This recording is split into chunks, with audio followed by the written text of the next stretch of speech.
Hello everyone. Today our lecture topic is the Russian Revolution. So in this segment of the lecture, I'm going to discuss the background of the Russian revolutions. So about the USSR, in the post-revolutionary Russia, the Union of the Soviet Socialist Republics USSR was established. It included a confederation of Russia, Belarusia, Ukraine, and the Transcaucasian Federation, divided in 1936 into the Georgian, Azerbaijan, and the Armenian republics. Also known as the Soviet Union, the new communist state was the successor to the Russian Empire and the first country in the world to be based on Marxist socialism. The size of Russia under the Tsar was more than 8 million square miles.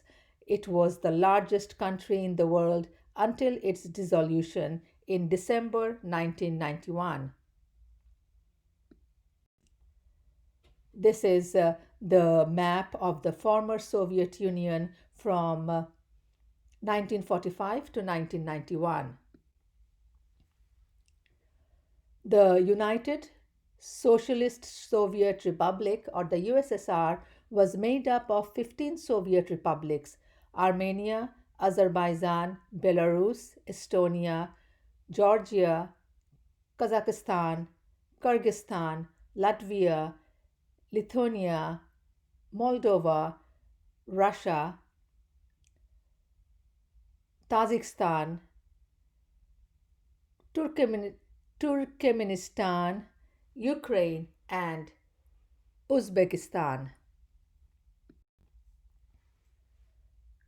So the setting of Russia before the revolution, before the Bolshevik Revolution, Russia was the vast empire ruled by the hereditary emperor, the Tsar, who governed the Russian people as well as many other nationalities and lands that were later incorporated into the USSR.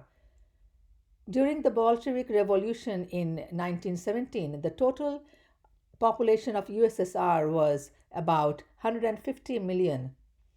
At the time of Bolshevik Revolution, only 15% of the population lived in cities. Russian industrialization had begun way before the 1917 revolution. As we know, the European industrialization commenced much earlier. Large factories were mainly concentrated in the 8 industrial regions, including Petrograd, which was the capital at the time of the revolution, and Moscow, the old capital. The revolutionary government established it as the capital of USSR.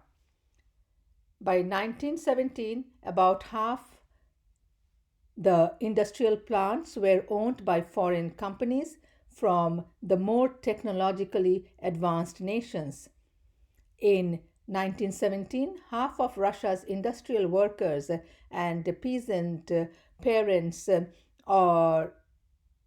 had been peasants or rural laborers before migrating to the urban areas. Most peasants were discontented with their poor economic condition. In the 1854 to 1856 Crimean War, Russia was defeated. Then the Tsar Alexander II embarked upon a modernization program through reforms in the countryside.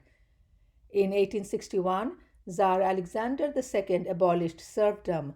Serfdom meant a tenant farmer serf was bound to a hereditary plot of land given by his landlord. The farmer had to pay grains to the will of his landlord. Under this new system, many peasants or farmers suffered from heavy taxes. They could not produce enough to feed their families. Intense peasant discontent was an important factor of the Bolshevik Revolution. The populist movement emerged under the Russian revolutionary activist Mikhail Bakunin. He advocated anarchism. It meant that there was no need of a centralized formal government. The government was an instrument of oppression where the rich people exploit the labor of majority poor people. Many populists went to the countryside to educate the rural masses for a revolutionary change. Narodnaya Valia, People's Will, was organized to carry out assassinations and acts of anti government terrorism. In 1881, Tsar Alexander II was assassinated by the people's will. After the assassination, the government increased police repression, destroyed people's will, and the revolutionary groups. On 22nd January 1905, when some armed demonstrators were marching towards the Winter Palace to present a petition to Tsar Nicholas, the Imperial Guards opened fire on the demonstrators. It is known as the Bloody Sunday or Red Sunday. Subsequently, it opened up the phases of revolution from 1905. Finally, the Tsarist regime ended with the revolutions in 1917.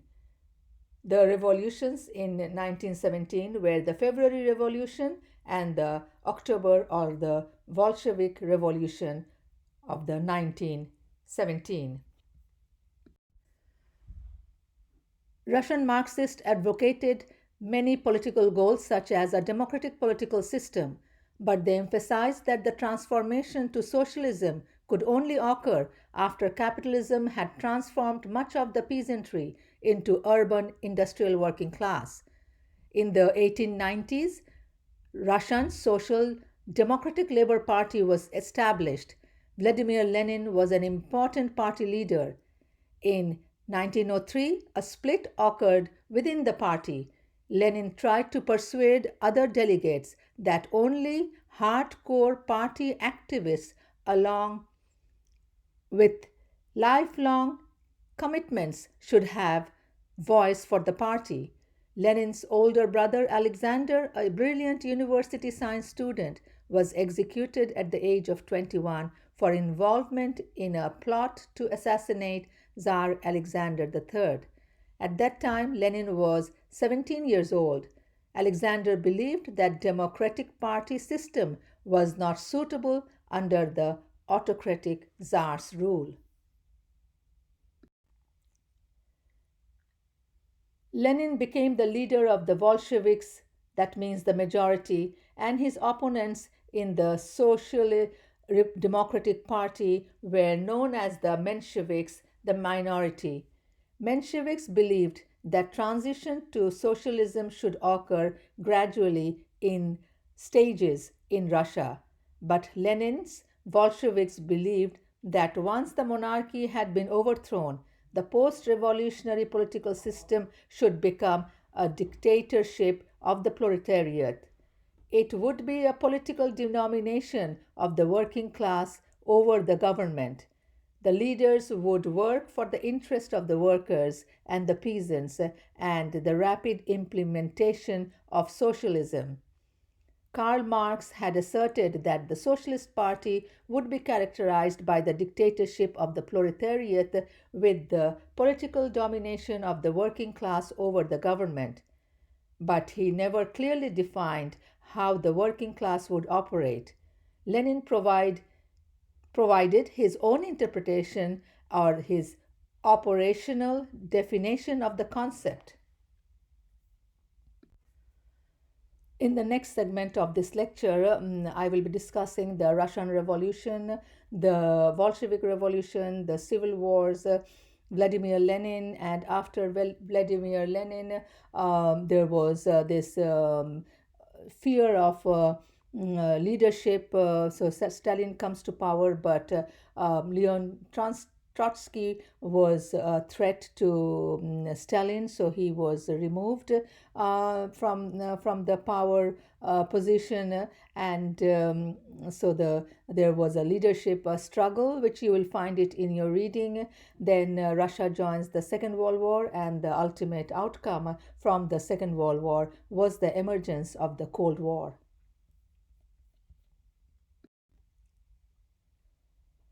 Finally, in this map, it shows the contemporary Russian map. So, Soviet Union was dissolved on 26th December 1991. So now Russia has still the largest territory as it is shown in the map. Thank you.